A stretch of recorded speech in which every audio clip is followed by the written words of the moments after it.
ओम शांति। आज 15 तारीख के महावाक्य है।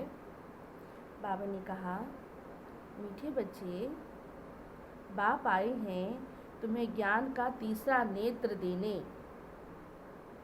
जिससे तुम सृष्टि के आदि मध्य अंत को जानते हो।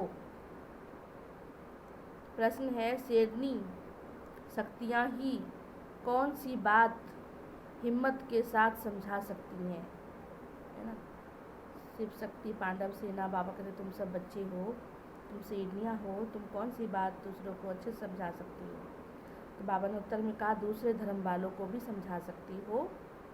ये बात बाबा कहते अपने को आत्मा समझो, परमात्मा नहीं, क्योंकि हम सब आत्मा हैं। आत्मा समझ के बाप को याद करो तो विकर्म विनाश होंगे और तुम मुक्ति धाम में चले जाएंगे।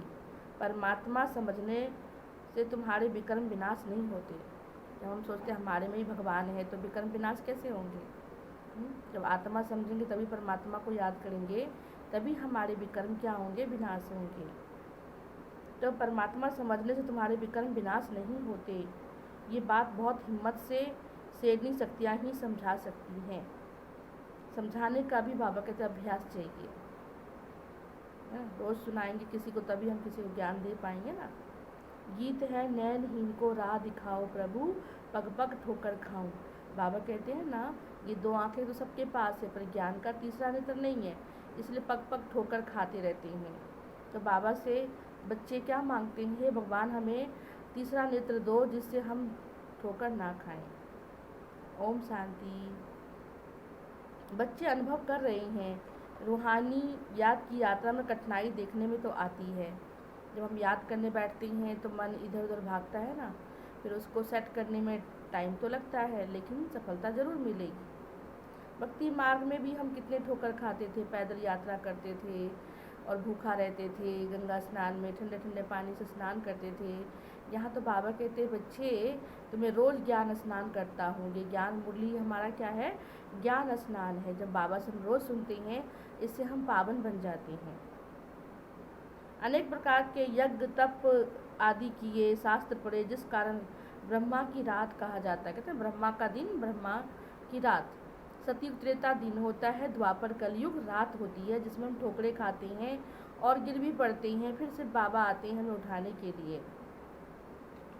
प्रजापिता ब्रह्मा के उनके बच्चे ब्रह्मा कुमार कुमारियाँ कहलाते हैं, परंतु मनुष्य नहीं जानते हैं बाप बच्चों का कौन सा नेत्र देते हैं।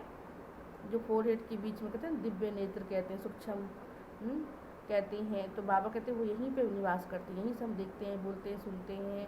और बाबा कहते हैं आंखें तुम्हारी खोल दी है। लोग कहते हैं इसकी आंखें खुल जाए, तो कौन सी आंखें खुल जाए, दो आंखें तो हमारी खुली हुई है, तो भी हम कहते हैं भगवान इसकी आंखें खोलो। तो कौन सी आंख, तीसरा नेत्र से, जिससे हम देख सकते हैं, समझ सकते हैं और हम परख सकते हैं। इन दो नेत्रों से भले ही धोखा खा जाती हैं, लेकिन उस दिव्य नेत्रों से खोलने से क्या होगा, हम धोखा नहीं खाएंगे। माया के सूक्ष्म रूपों को हम पहचान पाएंगे, कैसे वो हमारे अंदर प्रवेश करके कैसे हमें दुखी करती है। तो इसलिए बाबा ने कहा, सृष्टि के आदि मध्य अंत का ज्ञान से बाबा ने तुम्हें दिया। तुम पहले ब्राह्मण थे, फिर देवता थे, जो बने थे वही बनेंगे। जो पहले बने थे बाबा कहते फिर वही बनेंगे। तो अभी तुम समझते हो, पहले हम पुजारी थे, अब हम क्या बन रहे हैं, पूज्य बन रहे हैं। वर्दी कहते हैं, बाबा कहते हैं ना पुजारी थे और पुजारी से मैं तुम्हें पूज्य बनाता हूँ। भारत ही आधा कल्प पुजारी बनता है और आधा कल्प पूज्य। सतयुग त्रेता में हम क्या होते हैं, पूज्य होते हैं। वहाँ पूजा करने की हमें जरूरत नहीं पड़ती है, क्योंकि वहाँ पूज्य होते हैं। और द्वापर कलयुग में हम क्या करते हैं, पूजा करते हैं, सभी देवी देवताओं की, हर चीज़ की पूजा करते हैं। अभी तो कलयुग में 3 रास्ते मिलते हैं, उसकी भी पूजा करते हैं लोग। अभी तुम समझते हो ना, ज्ञान का तीसरा नेत्र बाबा ने दे दिया है ना। तो बाबा ने कहा 84 जन्मों के बाद कंप्लीट पतित पुजारी बनते हो। अभी भारतवासी आदि सनातन देवी देवता धर्म वाले, उन्हों को अपना धर्म का कुछ पता ही नहीं है। तुम्हारी इन बातों को सब धर्म वाले समझेंगे जो इस धर्म के होंगे। बाबा कहते हैं ना कई बार, जो इस ज्ञान का होगा, जो इस कुल का होगा, वो आप ही आ जाएगा। बाप कहते हैं शिव और देवताओं की पुजारी, उनको सहज ही तुम समझा सकते हो। जो देवी देवताओं को मानते हैं, जो शिव को मानते हैं, बाबा कहते हैं वहाँ पे जाकर उन बच्चों की सेवा करो, उनको मेरा नॉलेज दो, ताकि उनको पता चले कि आदि में हम कौन थे, अनादि में हम कौन थे, हम कौन से रूप से आए थे और कौन से रूप से जाना है हमें ज्ञान का तीसरा नेत्र बाबा खोल देते हैं। तो सिख लोग भी कहते हैं ना, सिख लोग भी एक ओंकार निराकार सतनाम वाहिगुरु कहते हैं। आर्य समाजी से भी बहुत आएंगे, वो भी हवन करते हैं, सोचते शुद्धिकरण हो जाए। पर किसकी शुद्धिकरण करनी? आत्मा की शुद्धिकरण करनी है। तो बाबा ने कहा सब अपने अपने धर्म में आते हैं। झार में दिखाया ना, अलग अलग सेक्शन बने हुए, सब अपने अपने धर्म के अपने अपने टाल टालियाँ शाखाएँ बनाते हैं, है ना। जो जिस धर्म का होता है उस धर्म के फॉलोवर्स आ जाते हैं। तो बाबा कहते लास्ट में परमात्मा आते हैं जो एक धर्म की स्थापना करते हैं। फाउंडेशन मजबूत होना चाहिए। फाउंडेशन हमारा क्या था? आदि में हम कौन थे? देवता थे। नई सृष्टि की स्थापना हो रही तो पहले पहले ब्राह्मण, नई सृष्टि की स्थापना प्रजापिता ब्रह्मा तो जरूर चाहिए ना। ब्रह्मा के द्वारा ब्राह्मण बनेंगे। इन्हों को रुद्र ज्ञान यज्ञ भी कहा जाता है। रुद्र ज्ञान यज्ञ से कहते हैं ना विनाश वाला प्रज्वलित हुई, मतलब बाबा कहते हैं ये बाबा का घर क्या है? रुद्र ज्ञान यज्ञ है, जहाँ हम आने से हम पावन बनते हैं। रोज ज्ञान योग करेंगे तो हमारे अंदर जो विकार है वो भस्म हो जाएंगे, तब भी शुद्धिकरण होगी। तो बाबा ने कहा ये ब्रह्मा को क्या कहते? ग्रेट ग्रेट ग्रैंड फादर ब्राह्मण है, पहले नंबर का चोटी है। आदम बीबी भी कहते, एडम ईव भी कहते हैं। इस समय तुम पुजारी से पूज्य बनते हो। तुम्हारा सबसे अच्छा यादगार कहाँ बना हुआ है? कहाँ बना हुआ है? दिलवाड़ा मंदिर, जिसमें दिखाया हुआ है चैतन्य में तुम तपस्या करते हो, और उसमें 108 कोटियों में महावीर जी का चित्र दिखाया हुआ है कि वो भी तपस्या कर रहे थे। तो बाबा का तुम चैतन्य में तपस्या कर रहे हो। आबू पर्वत में बाबा कहते हैं तुम भी तपस्वी रूप है तुम्हारा, तुम भी तपस्या कर रहे हो। तपस्या किस लिए करते हो? राजाई पाने के लिए। पहले खुद पे राज्य करना है ना, स्वराज्याधिकारी बनना है। विश्व पे राज्य करने से पहले अपने पे राज्य करना सीखो, बाबा कहते हैं, है ना। तो आदि में देवताएं क्या थे? पूरे विश्व पे राज्य करते थे, तो उनमें क्या थे? दिव्य गुण थे। तो बाबा कहते बच्चे वही धारण करो। तुम्हारा सबसे अच्छा यादगार मंदिर दिलवाड़ा मंदिर है। नीचे तपस्या में बैठे, ऊपर राजाई में, और जहाँ तुम चैतन्य में बैठे हो, ये मंदिर देखो क्या हो जाता है। अभी जो कुछ भी ख़त्म हो जाता है ना, फिर द्वापर युग आएगा, फिर से रिपीट होगा, फिर से मंदिर आदि बन जाएंगे। तो अभी बाबा कहते सतयुग के बाद, कलयुग के बाद क्या आना है? क्या आना है? सतयुग के बाद क्या आना है? सॉरी, कलयुग के बाद सतयुग आना है। तो जिसके लिए हम पुरुषार्थ करते हैं, जितना मेहनत करेंगे उतना उच्च पद पाएंगे। बाबा कहते बच्चे तुम्हारे हाथों में कि तुम कितनी मेहनत करते हो। तुम जानते हो अभी राजयोग सीख रही हैं। बाबा हमें क्या सिखा रहे हैं? राजयोग। राजयोग का मतलब होता है राजाई योग। तो बाबा कहते नई दुनिया में जाएंगे। वो जड़ मंदिर है, तुम चैतन्य हो। मुख्य मंदिर ये ठीक बना हुआ है। स्वर्ग को नहीं तो कहाँ दिखाएं? ऊपर दिखाते ना स्वर्ग है, ऊपर स्वर्ग नहीं है, नीचे ही स्वर्ग है। देवी देवताओं का राज्य कहाँ दिखाया? धरती पे दिखाया है ना। और राजाई कहाँ चलती है? धरती पे ही चलती है। तो सब देवी देवताएं यहीं पे आते हैं। तो वो दिखाते ऊपर स्वर्ग है, अब कहाँ दिखाएं? नीचे तपस्वी रूप दिखाया है, तो ऊपर कैसे दिखाया? छतों में स्वर्ग दिखाया है। तो बाबा कहते हैं ऊंचा स्थान माना जाता है ना, भारत बहुत ही ऊंच था, जो आज कहते हैं ना नीचे गिर गया है। फिर से भगवान उठाने के लिए आए हैं, भारत को सोने की चिड़िया बनाने के लिए आए हैं। बाबा ने समझाया अपने को आत्मा समझ मामेकम याद करो, बस, और कुछ बात नहीं है। मुझे एक को परमात्मा कहते हैं बच्चे याद करो। दे नहीं समझो, तुम आत्मा हो, तुम रूह हो, उस परमात्मा को याद करो। कैसे? फोरहेड में बीच में चमकता हुआ सितारा में आत्मा यहाँ पे आया हूँ अपने कर्म करने के लिए। जिनका अभ्यास नहीं उनको बात करनी भी नहीं चाहिए, नहीं तो बीके का नाम खराब कर देंगे। जिनको ज्ञान समझाने का आदत नहीं है तो बाबा के तो उनको नहीं समझाना चाहिए। अच्छे से समझा पाए तभी किसी को समझाएं। आधा अधूरा ज्ञान देंगे तो क्या होगा? वो आत्मा और क्या बन जाएगी? निश्चय बुद्धि से संशय बुद्धि और बन जाएगी। तो सर्विस के बदले बाबा कहते डिससर्विस हो जाती है। इसलिए सोच समझ कर ज्ञान सुनाए, जब आपको समझ में आए तभी आप किसी को सुनाइए, नहीं तो बाप का नाम खराब कर दीजिए। उनको बात करनी चाहिए, नहीं तो बीके का नाम खराब हो जाएगा। अगर दूसरे धर्म वाले को समझाना चाहिए कि आदि सनातन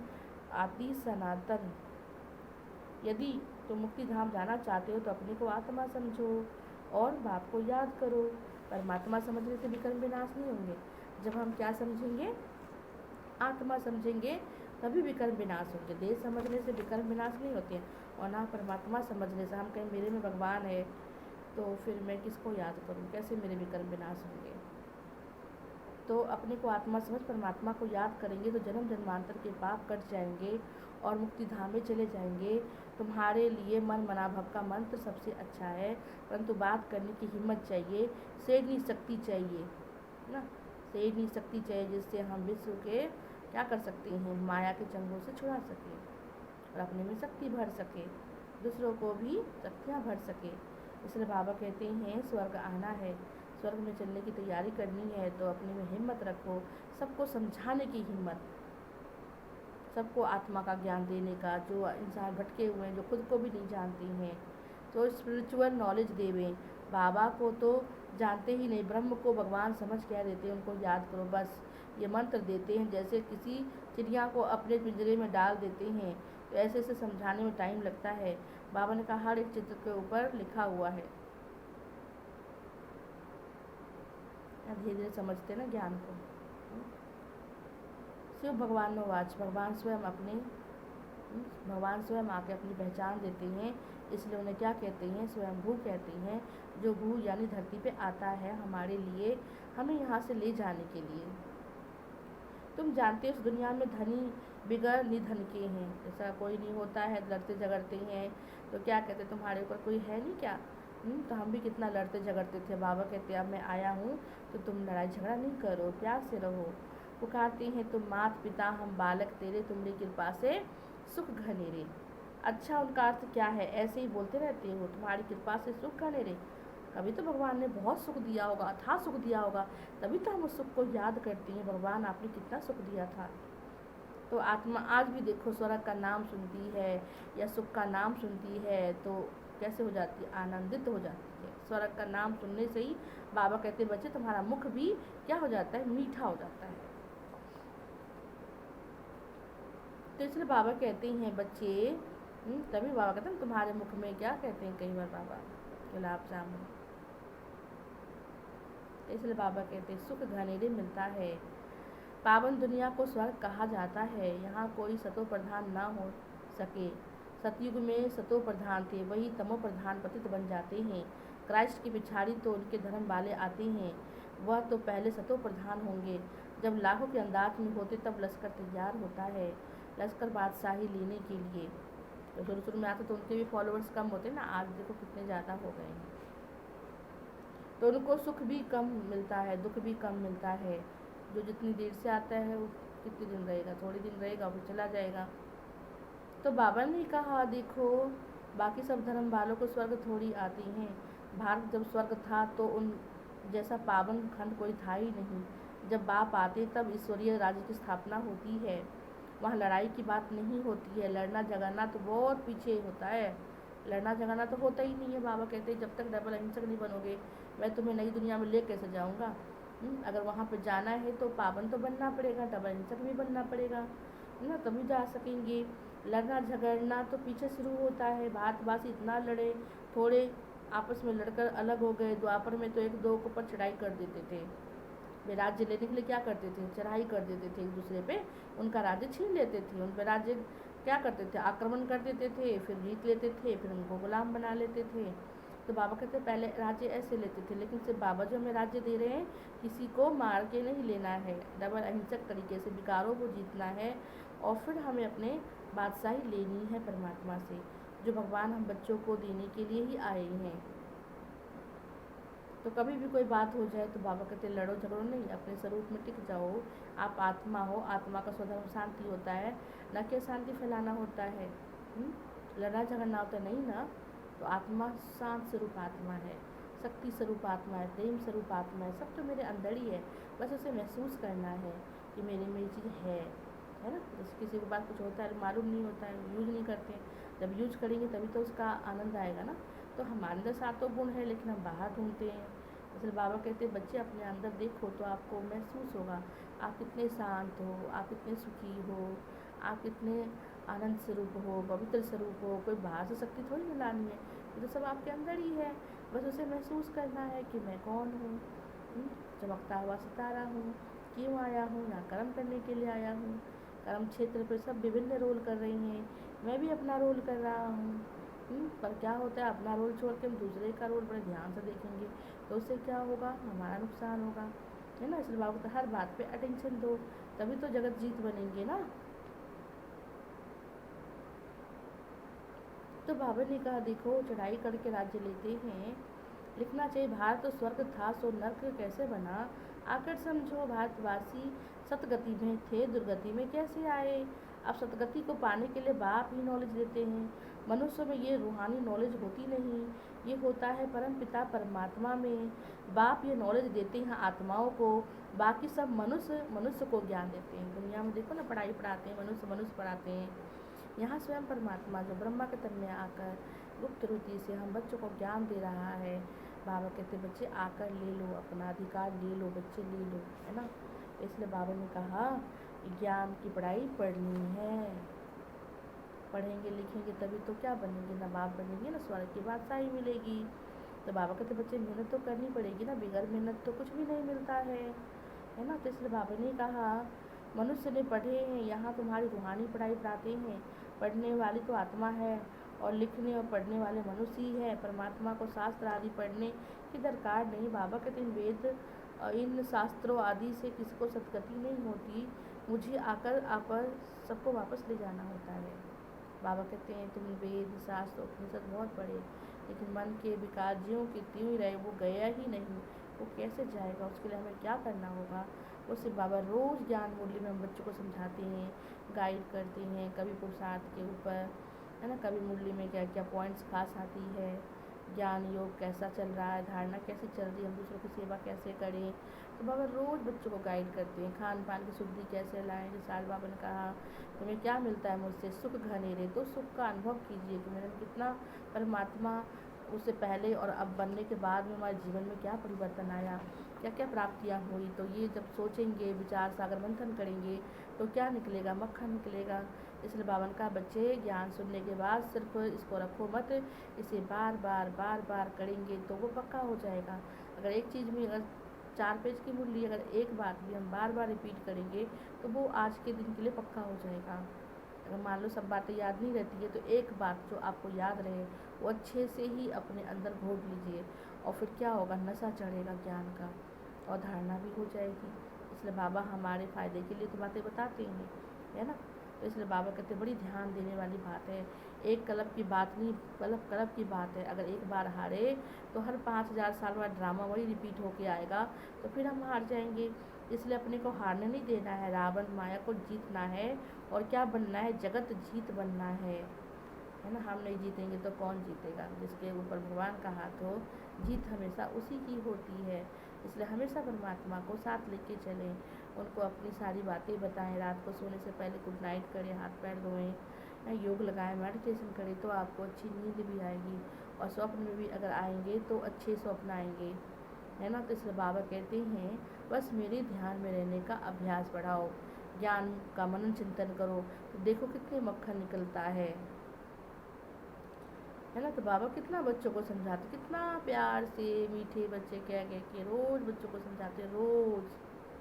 हम क्या अपने बच्चों को रोज़ कहते हैं मीठे बच्चे, बहुत कोई अच्छा काम किया होगा तो हम कभी जाके बोल देते हैं चलो मेरा प्यारा बच्चा, तब भी नहीं बोलेंगे मीठे बच्चे। वैसे बाबा हमें डेली क्या देते हैं, मीठे बच्चे, प्यारे बच्चे, क्या करते हो, है। जैसे बाबा ने आज का आदि मध्य अंत का ज्ञान दिया, तुमको समझ दिया, है ना। तो इस तरह से हमें रोज़ क्या करना चाहिए, उस भगवान को शुक्रिया करना चाहिए कि भगवान हमें देखो कहाँ कहाँ से ढूंढकर हमें ज्ञान दे रहा है। तो हर दिन हर समय हर पल उस भगवान को क्या करें, शुक्रिया करें, शुक्रिया बाबा, आपने मुझे अपना बना लिया, आपने मुझे ढूंढ लिया, दुनिया ढूंढ रही है पर आपने उन्हें प्राप्त कर लिया, तो कितनी खुशी की बात है। तो सदा बाबा कहते बच्चे खुश रहो। भगवान पावन बनाने की युक्ति बताती हैं। भगवान नवाज मामिकम याद करो, मैं पतित पावन हूँ, मुझे याद करने से तुम्हारे विकर्म विनाश होंगे, मुक्ति धाम में आ जाएंगे। ये पैगाम सब धर्म वालों के लिए, तो केवल हमारे लिए नहीं, ये सभी के लिए ज्ञान है। परमात्मा का ज्ञान, परमात्मा का संदेश, ये सभी के लिए है। बोलो बाबा कहते हैं देख के सब धर्मों को छोड़ो और मुझे याद करो, तो तुम तमो प्रधान से सतो प्रधान बन जाएंगे। मैं गुजराती हूँ, मैं फलाना हूँ, मैं पंजाबी हूँ, मैं कुछ भी हूँ। बाबा कहते नहीं बच्चे, तुम आत्मा हो ना। आत्मा मराठी है ना गुजराती है। आत्मा क्या है? आत्मा तो आत्मा होती है। आत्मा का सुधम शांति होता है, शांत में रहना होता है, परमात्मा को याद करना होता है। तो बाबा कई बार कहते हैं बच्चे स्वधर्म में टिक जाओ, मतलब आत्मिक स्थिति में टिक जाओ, बिल्कुल शांत स्थिर होके एक रस स्थिति में बैठ कर एक ही जगह में परमात्मा से ध्यान लगा कर उनको सब शक्तियाँ अपने अंदर धारण करनी है। अपने आप को स्टेबल बनाना है ताकि भगवान सारी शक्तियाँ हमें विल कर दे। लो बच्चे तो तुम्हारा ही है, मुझे क्या करना था, है ना। तो उसके लिए बाबा कहते पात्र अपने तैयार करो ना, तभी तो भगवान सारी शक्तियाँ आपको सौंप दे। तो बाबा ने कहा तुम सब धर्म वालों को जाके समझाओ परमात्मा आ गए हैं, कोटों में कोई पहचान लेंगे। तो इसलिए बाबा कहते हैं बच्चे विनाश सामने खड़ा है, जो करना है अभी कर लो, है ना। तब मैं आकर तुमको समझाता ही रहता हूँ। पुरानी दुनिया का विनाश, नई दुनिया की स्थापना होनी ही है। 100% ये काम तो होना ही है, किसी से रुकने से नहीं रुकने वाला, चाहे कुछ भी कर लो आप। बाबा कितना बच्चों को समझाते रहते हैं, कितनी संभाल करते, कितनी केयर करते हैं, करते कि नहीं करते हैं। तो बाबा कितना बच्चों को संभाल करते, कितना हमारा ध्यान रखते हैं। तो क्या हम बाबा का ध्यान रखते हैं? भोग लगाते हैं बाबा को, प्यार करते हैं बाबा को। जितना प्यार करेंगे भगवान भी उतना ही प्यार करेगा, है ना। तो भगवान से बुद्धि का योग भगवान के साथ लगाना है ना। बाप को याद करो, ये योग अग्नि संभाल के कदम उठाना। बाबा कहते हैं बच्चे ये कदम को के रखना है। बहुत ऊंचाई पे जाते थे लोग डरते हैं ना, कहीं के एक स्लिप हुआ तो सीधा नीचे। बड़े संभल के चलते थे। यहाँ बाबा कहते बच्चे संभल के अच्छे से चलो, अच्छे से सोचो। कोई काम करने से पहले सोचो कि मैं क्या करता हूँ, तो अच्छे से काम करना है। बाबा कहते मामेकम याद करो, पतित पावन मैं हूँ, तुम सब पतित हो। निर्माण धाम में पावन होने के बगैर कोई जा ना सके। रचना के आदि मध्य अंत को अच्छे से समझना है। पूरा समझने से ही ऊंच बन पाएंगे। थोड़ी भक्ति की होगी तो थोड़ा ज्ञान समझेंगे, बहुत भक्ति की होगी तो बहुत ज्ञान उठाएंगे। बाप जो समझाते हैं उनको धारणा करना है। वानप्रस्थियों के लिए भी बाबा कहते जो बड़े बड़े बुजुर्ग हैं, ओल्ड एज होम है या कोई भी है, उन सबको जाकर बाबा को ज्ञान दो। बुजुर्गों के लिए, सभी के लिए ज्ञान है बाबा का। वानप्रस्थी कोई वो ही नहीं होते हैं। बाबा कहते हैं चाहे जवान हैं, बच्चे हैं, बूढ़े, सब वानप्रस्थ अवस्था है, क्योंकि कलयुग में कोई समय का निर्धारित ही नहीं है कि कितने समय तक चलेगा, क्या होगा। वही बाबा बता रहे हैं कि बच्चे समय देखो कैसे भाग रहा है, दिन कैसे भाग रहे हैं, हफ्ता महीना कैसे पता ही नहीं लगता है कहाँ से कहाँ भाग रहा है। तो समय की नज़दीकता को देखते हुए बाबा कहते बच्चे अपना कुछ साथ बढ़ाओ, अच्छे कर्म बढ़ाओ। तो बाबा कहते सबकी मदद करो। बाबा ने कल की मुरली में कहा था बच्चे रहम करो, रहम दिल बाप के बच्चे हो, सब पे रहम करो। सबसे पहले अपने ऊपर करो, तभी आप दूसरों को भी ज्ञान दे सकेंगे, है ना।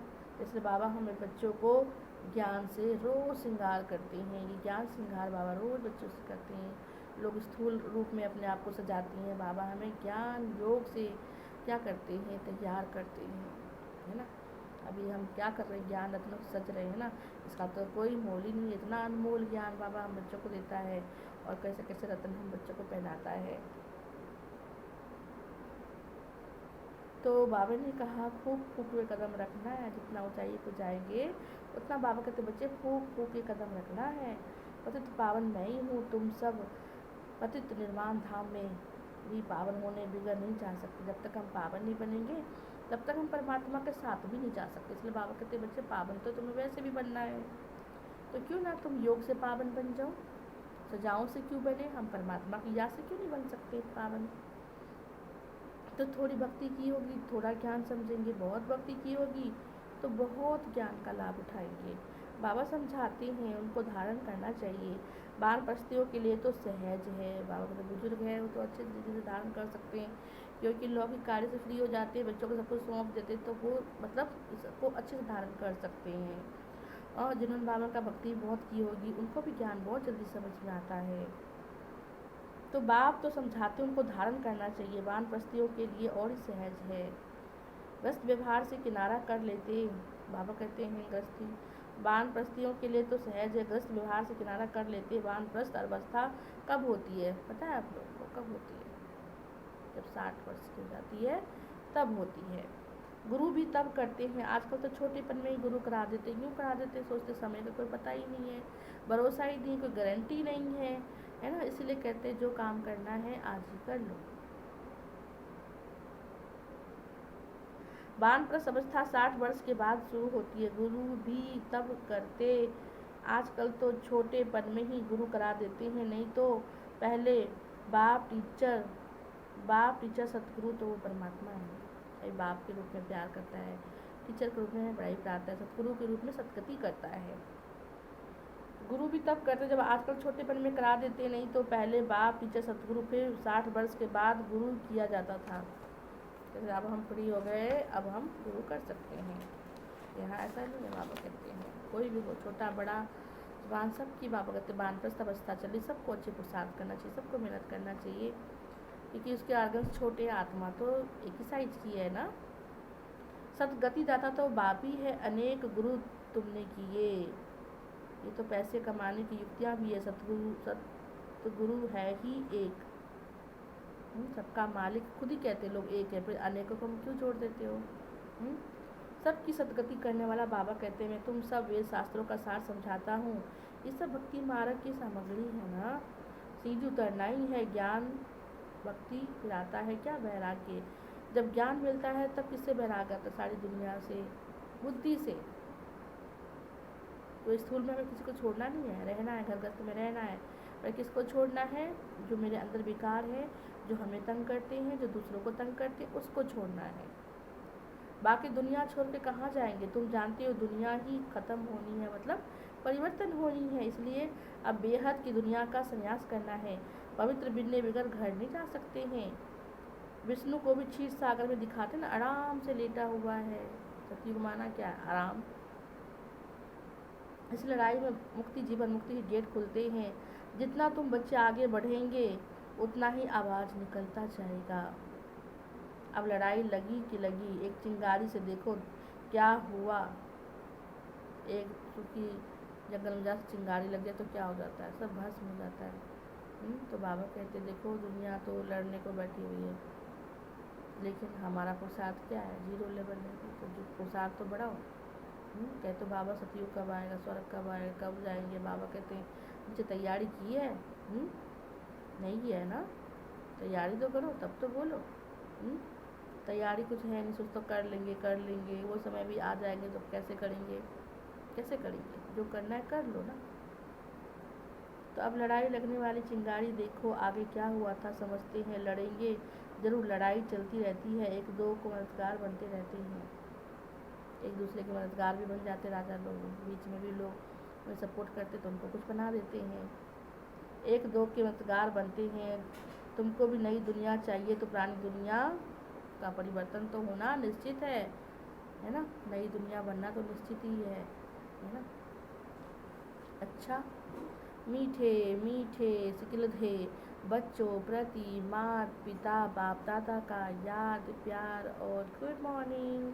रूहानी बाप की रूहानी बच्चों को नमस्ते, रूहानी बच्चों की रूहानी बाप को नमस्ते नमस्ते नमस्ते। सदा रहो हंसते, सदा खुश रहो। आज बाबा ने मुख्य बात क्या सुनाई होगी धारणा में? बाबा ने कहा पुरानी दुनिया अब खत्म होनी है, यानी कि परिवर्तन होना है, इसीलिए इस पुरानी दुनिया का बुद्धि से संन्यास करना है। मुझे घर बार बच्चों आदि नौकरी के त्याग नहीं करना, घर गृहस्थ में रह के सब काम करते हुए विकारों का संन्यास करना है, बुरी चीज़ों का संन्यास करना है, न कि घर बार का। लोग नहीं समझ रहे, कारण उल्टा बोल देते हैं, ऐसा नहीं होता है। पुरानी दुनिया अब खत्म होनी, इसलिए इस दुनिया का संन्यास करना है। दुनिया को छोड़कर कहाँ जाना नहीं है, लेकिन इसे बुद्धि से भूलना है। ज़्यादा कोई बात हो जाती नहीं समझ में आती है, जवाब भी नहीं देना है तो कोई बात नहीं, कहते थोड़ा हट जाओ वहाँ से थोड़ी देर के लिए, अपने आप गुस्सा ठंडा हो जाएगा, फिर सही हो जाएगा। तो बाबा कहते प्राण दुनिया ख़त्म होने से संन्यास करना है, तुम्हें दुनिया छोड़कर कहाँ नहीं जाना है, लेकिन इसे बुद्धि से भूलना है। दूसरा, निर्माण धाम में जाने के लिए पावन बनना है, रचना के आदि मध्य अंत को पूरा समझकर नई दुनिया में उच्च पद पाना है। आज का कितना वरदान पाने के लिए बहुत लोग बहुत मेहनत करते थे, हमें भगवान बिना मांगे रोज एक वरदान देते हैं। अलबेलेपन की नींद को तलाक देने वाले निद्राजीत चक्रवर्ती भव। अलबेलापन है ना, अच्छा अब कर लेते हैं, अच्छा तब कर लेते हैं, करते ना हम, लेकिन करते करते वो समय निकल जाता है नींद में। तो अमृत वेला का समय बहुत ही पावरफुल होता है, जब निकल जाता है तो फिर क्या होता है, जन्म जन्म की कमाई से वंचित रह जाते हैं। तो साक्षात्कार बाबा ने कहा, अलबेलेपन की नींद को तलाक देने वाले निद्राजीत चक्रवर्ती भव। साक्षात्कार मृत बन भक्तों को साक्षात्कार कराने के लिए अथवा चक्रवर्ती बनने के लिए निद्राजीत तो आपको बनना ही पड़ेगा। विनाश काल भूलता है तब कोई भयानक सीन हो जो हमारे सामने चली जाती है, आपको पता है विश्व का परिवर्तन होना है, उससे पहले मुझे खुद का परिवर्तन करना बहुत ज़रूरी है। तो जब विनाश काल भूलता है तब अलबेलेपन की नींद आ जाती है। भक्तों की पुकार सुनो, दुखी आत्माओं के दुख की पुकार सुनो, प्यासी आत्माओं की प्रार्थना सुनो, उनका प्यास बुझाओ। कैसे? ज्ञान और योग से उनकी मदद करो। जब खुद ही सो रहेंगे तो दूसरे क्या जगाएंगे? जो अपना कल्याण नहीं कर सकते दूसरों को कैसे कल्याण करेंगे? तो पहले अपना कल्याण करो, फिर दूसरों का कल्याण करो। बाबा ने आपको निमित्त बनाया है तो आपको कुछ न कुछ सेवा जरूर करनी चाहिए। तो बाबा ने कहा, निद्राजीत बनो, विनाश काल भूलता है तब अलबेलेपन की नींद आती है। भक्तों की पुकार सुनो, दुखी आत्माओं की दुख की पुकार सुनो। अभी तो आप खुद ही सुनाने में लगे रहते हो, कहाँ दूसरे की बातें सुनते हो। प्यासी आत्माओं के प्रार्थना की आवाज़ सुनो, याद कर रही है, हे इष्टदेव आ जाओ, हमें तृप्त करो, हमें शांत करो, हमें माफ़ करो, हम पे रहम करो, हमें तरस खाओ। तो कौन उनकी मदद करेगा? आप बच्चे ही करेंगे ना। जब आपके पास शक्तियों की स्टॉक होगी तभी तो आप उनको दे पाएंगे ना। इसलिए बाबा कहते हैं बच्चे क्या करो, अलबेले नहीं बनो। भक्तों की पुकार सुनो, दुखी आत्माओं के दुख की पुकार सुनो, प्यासी आत्माओं की प्रार्थना की आवाज़ सुनो। ज्ञान से उनको क्या करना है? ज्ञान दे के उनको समझदार बनाना है। तो प्यासी आत्माओं की आवाज़ सुनो तो कभी अलबेलेपन की नींद नहीं आ सकती। ऐसे भी किसी पर जिम्मेवारी हो तो कहाँ नींद करता है बेचारा। जिस पर नई जिम्मेवारी है उसको क्या फ़र्क पड़ता है, जिस पर जिम्मेवारी है वो कभी सो नहीं सकता है बेचारा। तो इसलिए बाबा कहते हैं अलबेलेपन की नींद नहीं आएगी तो सदा जागती जोत, अलबेलेपन की नींद को तलाक दो और साक्षात्कार मूर्त बन जाओ, है ना। अलबेलेपन की नींद नहीं आएगी, सदा जागती जोत बन जाएंगे। यहाँ पे हमेशा बेरकुंडी के बीच में चमकता रहेगा सितारा। अलबेलेपन की नींद को तलाक दो, साक्षात्कार मूर्त बनो। जब आप अपने ओरिजिनल स्वरूप में हमेशा रहेंगे, हरदम रहेंगे, निरंतर रहेंगे, तो बाप आपके रूप का साक्षात्कार भी करा सकते हैं। तो जादूगर है ना, रत्नागर, जादूगर, सौदागर, उसी के लिए बोला गया कि परमात्मा में हम सब आत्माओं पे एक रूहानी जादू तो करते हैं, ज्ञान की जादू, जिससे हमारे दुख, प्रॉब्लम, चिंताएं सब मिट जाती उस परमात्मा की याद से। जितना हम अपने को आत्मा समझकर बिंदी परमात्मा को याद करेंगे और जितने समय करेंगे तो हमारा विकर्म क्या होगा, विनाश हो जाता है ना। तो जागती जोत, आत्मा तो कभी सोती नहीं है, सोता तो शरीर है, सारा दिन काम से थक जाता है, सो जाता है। इसलिए बाबा ने कहा अलबेलेपन की नींद को, सबसे पहले अलबेलेपन की नींद को तलाक दो, साक्षात्कार हो तो बन जाएंगे, है ना। जो सोबत है, कहते हैं सुख होबत है, जो जागत है सो पावत है। जो जगेगा वो परमात्मा से प्राप्ति करेगा।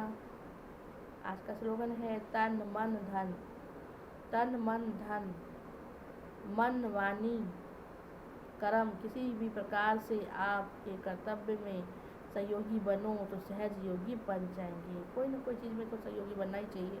जब सहयोगी बनेंगे तभी तो परमात्मा का सहयोग प्राप्त होगा। 1000 भुजाओं वाले आकर खड़ा हो जाएगा आपकी मदद करने के लिए, बताओ मेरे आकर क्या करना है। उसके लिए आपको भी तो समर्पित भाव से होना पड़ेगा ना।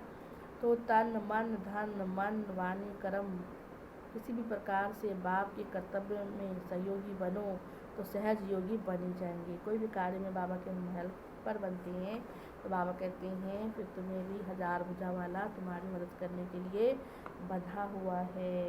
तो तन मन धन मन वाणी कर्म किसी भी प्रकार से बाप के कर्तव्य में सहयोगी बनो तो सहज योगी बन जाएंगे। तो आज बाबा ने मुख्य मुख्य कौन सी बातों पे हमें अटेंशन भिजवाया, क्या करना चाहिए हमें। बाबा ने कौन सा नेत्र दिया हम बच्चों को, ज्ञान का तीसरा नेत्र दिया। और क्या दिया बाबा ने आप बच्चों को, कैसे सेवा करनी है दूसरों की युक्तियाँ भी बताई है ना। लड़ना झगड़ना भी नहीं है, प्यार से रहना है, मिल के रहना है। बाबा कहते हैं सेवा भी करनी है पर पहले खुद को समझदार बनाओ तभी दूसरों की सेवा कर सकेंगे। अच्छा, ओम शांति।